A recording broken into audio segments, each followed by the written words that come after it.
दोस्तों नमस्कार।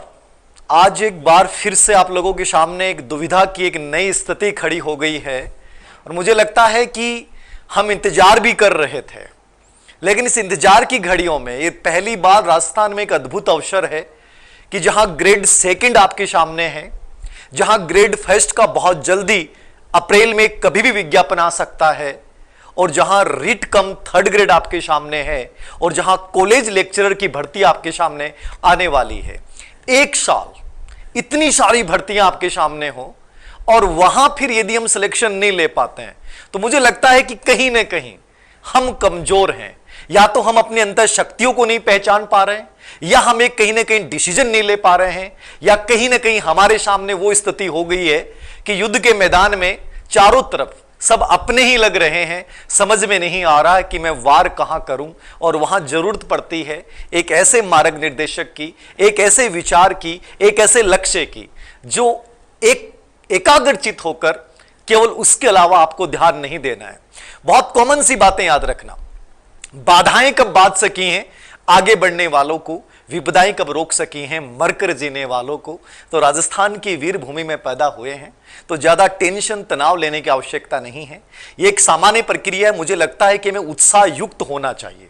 मुझे लगता है एक उत्साह आनी चाहिए, एनर्जी आनी चाहिए। जब बेरोजगारी की इस स्थिति में जब हमारे सामने कोई भी एक ऑप्शन आता है तो हमें उसका स्वागत करना चाहिए। क्या वो ऑप्शन आपकी योग्यता के अनुसार है? क्या वो ऑप्शन आपकी रुचि के अनुसार है? और क्या आप अपने इंटरेस्ट के अकॉर्डिंग उसको 4 से 5 महीने में बेहतर रूप से प्राप्त कर सकते हैं? यदि ये सकारात्मक है तो मेरे अकॉर्डिंग आपको सेकंड ग्रेड चुनना चाहिए। देखिए, हर एग्जाम का, हर भर्ती का अपना एक चार्म है। ग्रेड फर्स्ट अपनी जगह एक बेहतर एग्जाम है, ग्रेड सेकंड का अपना एक चार्म है और grade third writ come third grade का अपना एक चार्म है। लेकिन एक साथ सब चीजों की तरफ ध्यान नहीं दिया जा सकता।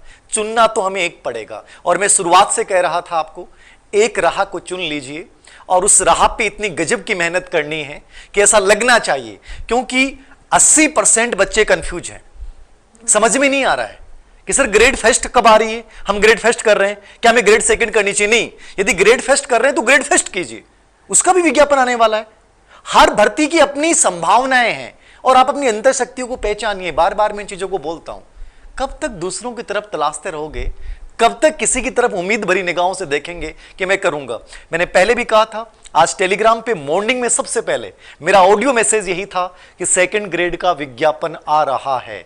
ठीक है, और एकदम सटीक हुआ कि आज अभी मैं क्लास से बाहर निकला, मुझे पता चला कि विज्ञापन आ गया। मैंने केवल एक संभावना जताई थी, एक कयास बताया था कुछ सूत्रों के आधार पे, और वो एकदम सही हुआ।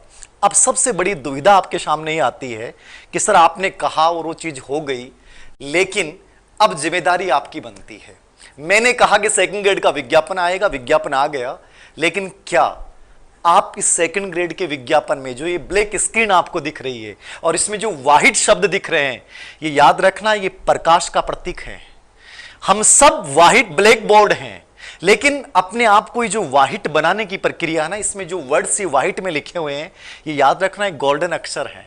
इनकी समझ बनाते हुए अपनी जिंदगी को सुनहरे रंगों से भरना है और सुनहरे रंगों से भरने के लिए किसी एक विषय को चुनना है। वो हो सकता है आपका रिट कम थर्ड ग्रेड हो, वो सेकंड ग्रेड हो सकता है, वो स्कूल लेक्चर हो सकता है। लेकिन मुझे लगता है कि आप यदि उस विषय में ठीक हैं, राजस्थान जीके आपका ठीक है, साइकोलॉजी आपका ठीक है, तो सेकंड ग्रेड से बढ़िया कोई भर्ती नहीं होती है। बड़ा फायदा ये होता है सेकंड ग्रेड से स्कूल लेक्चर बनने में, चाहे वो प्रमोशन हो चाहे कैसे भी हो, बहुत ज़्यादा समय नहीं लगता है। सेकंड ग्रेड और स्कूल लेक्चरर के वेतनमान में ज़्यादा कोई अंतर नहीं होता है। एक बहुत इक्वल सी नौकरी है, बहुत आरामदायक नौकरी है, और नौकरियां तो सभी आरामदायक होती हैं साहब। ओल्ड पेंशन सिस्टम लागू होने के बाद गवर्नमेंट जॉब सोना बन चुकी है, और यदि तुम इस सोने को प्राप्त नहीं कर पाए, याद रखना, ओल्ड पेंशन सिस्टम लागू होने के बाद यदि इतनी सारी भर्तियां तुम्हारे सामने हैं, 46,500 थर्ड ग्रेड है, 10,000 के पास आपकी सेकंड ग्रेड है, और सेकंड ग्रेड हमेशा इतनी आती है। कई बच्चों ने कहा कि सर एसएसटी में इतनी सी वैकेंसी हैं, एसएसटी में 750 के आसपास वैकेंसी आती हैं, इस बार कम से कम 1640 हैं। भर्ती में कभी भी पद देख के तैयारी मत करो।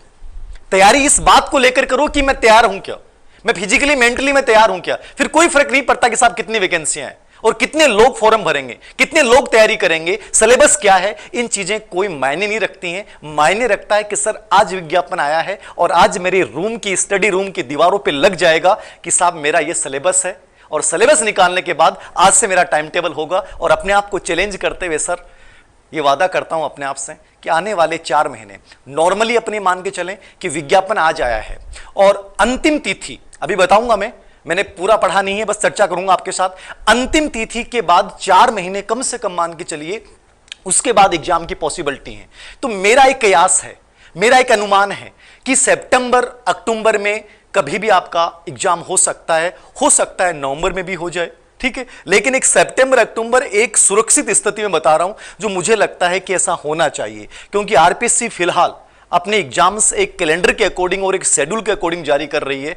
तो मेंटली फिजिकली तैयार हो जाइए, इस उत्सव का स्वागत कीजिए, दीपावली होली का करते हैं वैसे कीजिए, अपनी अंतर शक्तियों को जागृत करते हुए एक विषय को चुनिए। याद रखना तुम्हारे अंदर अपार संभावनाएं, करना तुम्हें ही है, सब कुछ तुम्हें करना है, सिलेबस सामने आपके। मेरे अकॉर्डिंग ग्रेड 2 पहले होगी, याद रखना। देखिएगा